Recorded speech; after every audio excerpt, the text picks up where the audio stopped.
Wel, bore da. Diolch yn fawr wrth gwrs am y cyfle i fod â chi I gyd.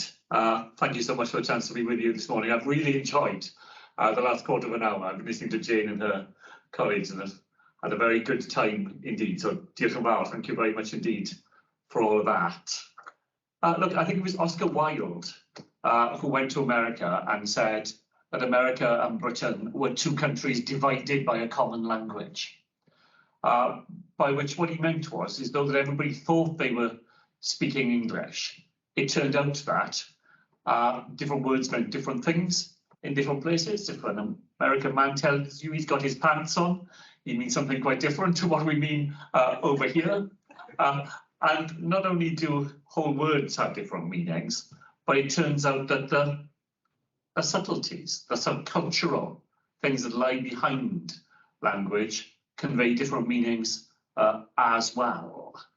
And I think we're much more alert today to the fact that it is much harder to see the world through somebody else's eyes than we once believed it to be, and that we've got to have help in consciously entering into those other worlds than we once believed to be the case.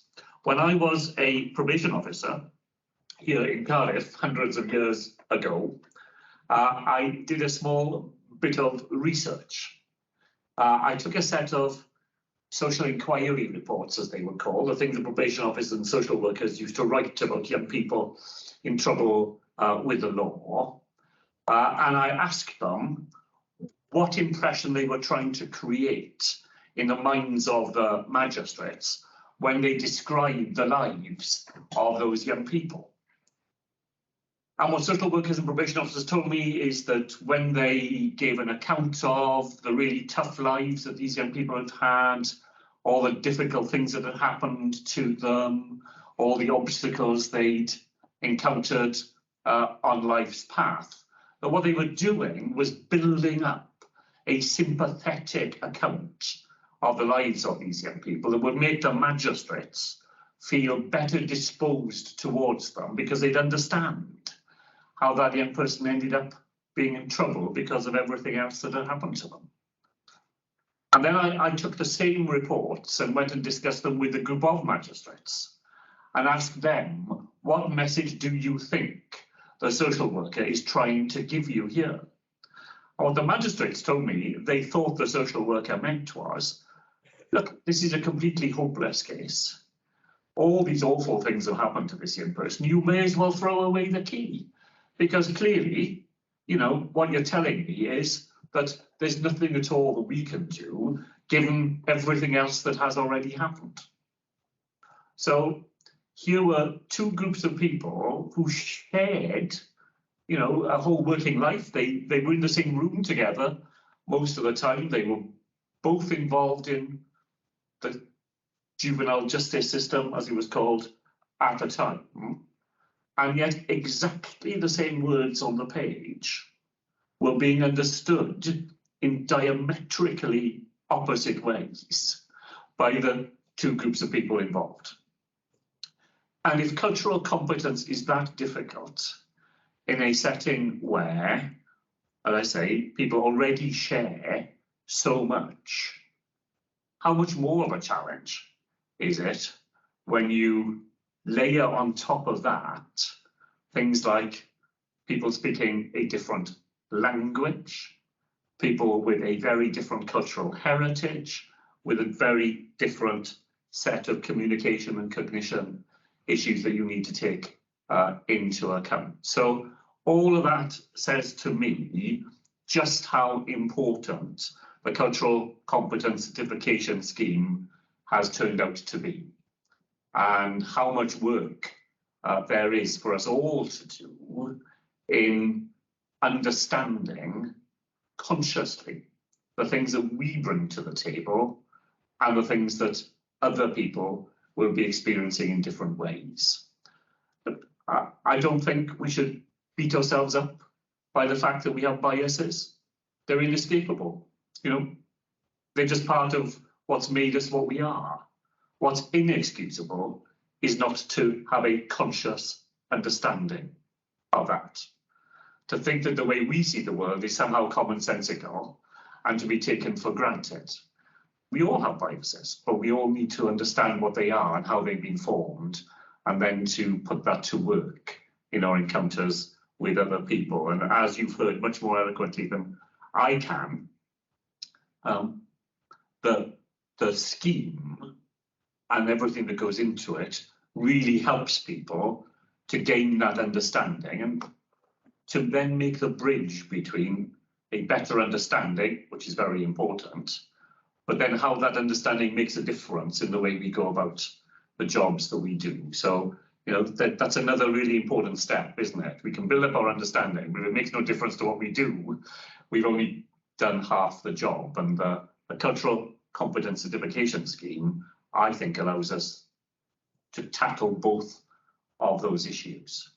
And that's why it's great, you know, a year on, to see that there are over 90 organisations and workplaces now part of the scheme, that it's being formally endorsed by the Royal College of Psychiatrists, that it's positioned absolutely centrally in both the Anti-Racist Wales Action Plan and our mental health plan for Wales. And, you know, I wanted to use this opportunity once again to thank all those people who responded in such huge numbers and with such immense commitment to helping us to make those plans as good as they possibly can be, and to make them practical plans, action plans, the things that we know that we need to do to fulfill our ambition of being an anti-racist nation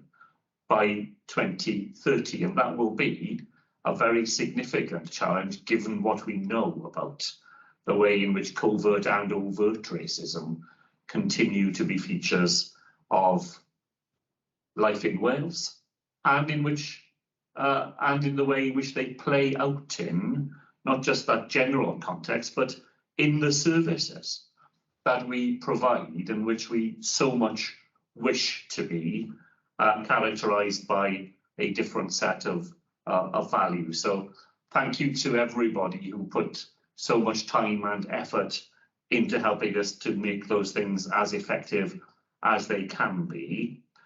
You will know, I'm sure, that during the consultation on the Anti-Racist Wales Action Plan, we had more consultation responses on the health and social care sector than any other part of the plan. And I think that tells us two things, one of which is a bit challenging, the other is a bit encouraging. The challenging part is that it tells us that culturally incompetent practice is still too often to be found in those areas, and that has a direct impact upon both the staff who work in those services and their ability to do the jobs in the way that they would wish to do them, but also on the experience of people who come into those services who find that the people they are working with are not well equipped to be able to respond to them in that culturally competent way. The encouraging news is that there is such an appetite to put that right, and that the scale of response to the consultation was really driven by people wanting to say we can do better. It doesn't have to be this way. There's more that we can do, and a contribution we want to make to helping to put this right and better in the future.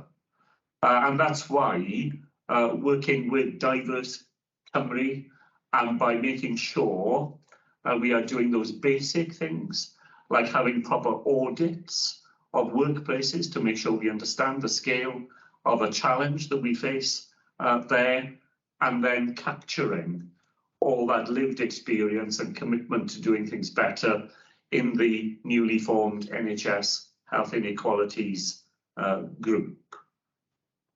We're not in the place we want to be, but I do feel that we are demonstrating a commitment, which I hope you will think is there in the Welsh Government, but is there in the services themselves to doing better in the future. And in the field of cultural competence, I wanted today to pay a special tribute to the work that Diverse Cymru is doing, because that work is turning out to be particularly important to us in realising the vision we have and the values that we espouse in creating that anti-racist Wales, making sure that in our health and our mental health services in particular, where culturally competent practice is so important, that we are creating those services in a way that allow them to do better and to provide that better access to culturally competent services. So, diolch yn fawr. Today is a day of celebration. It needs to be. It's a step on the journey, not the end of the journey. Congratulations to all who are playing their part in it, and I look forward to continuing to hear about the way this work develops over the next 12 months, and to be with you maybe again in 12 months' time for another day of celebrating our progress together. Diolch yn fawr. Thank you very much indeed.